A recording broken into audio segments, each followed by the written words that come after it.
gli auguri di buona Pasqua, così come d'altro canto si usa fare gli auguri di buon Natale e da lì tante altre occasioni ci portano a fare gli auguri. Le parole seguono, a mio avviso, la sorte degli abiti, degli indumenti che si lograno. A volte si ha un capo d'abbigliamento a cui si è più legati per tante ragioni. Uno lo usa e poi a un certo punto si è logorato. E le parole seguono questa sorte, soprattutto alcune, diventano una sorta di abitudine.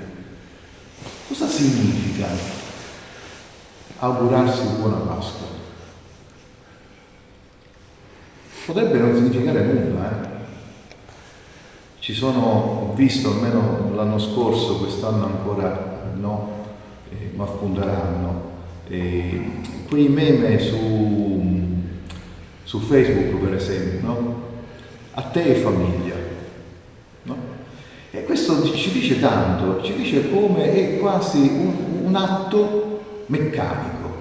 La parola si è usurata, si è logorata. Dico, per augurarci per davvero una buona Pasqua, non come atto di cortesia, semplicemente vuoto, dobbiamo ritornare al risorto, perché se non c'è la consapevolezza di uno che è morto ed è risorto, che significa buona Pasqua? Nulla, mi sembra, nulla. Allora il nostro dire adesso, oggi, e buona Pasqua deve rimandarci a questa consapevolezza della risurrezione e aiutare chi l'avesse persa a riconquistarla, quantomeno a chiedersi: perché sto dicendo buona Pasqua? E allora sarà Pasqua qui e ora, sarà Pasqua nelle nostre relazioni, nella misura in cui i credenti, come segno, come seme che porta frutto, e qui vedete si apre una grande prospettiva, azioni di riconciliazione, azioni di perdono, anche di fatti, di atteggiamenti semplici, riparare un rancore, anche uno solo, uno quest'anno, uno l'anno prossimo,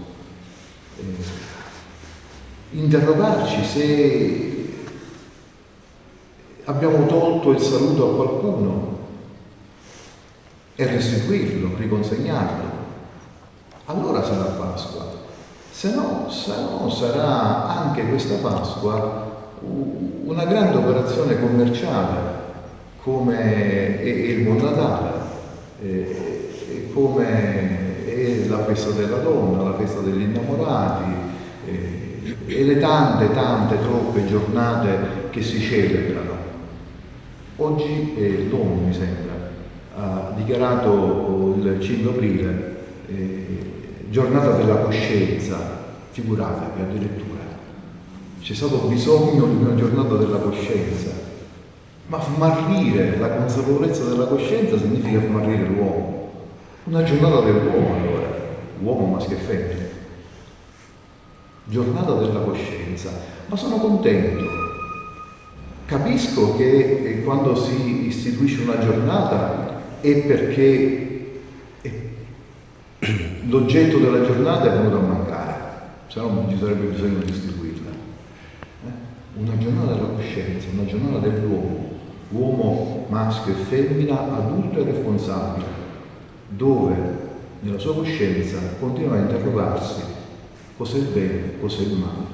E per il credente, porsi in ascolto di quella voce di Dio che sempre dice: fuggi il male, fai il bene. Buona Pasqua.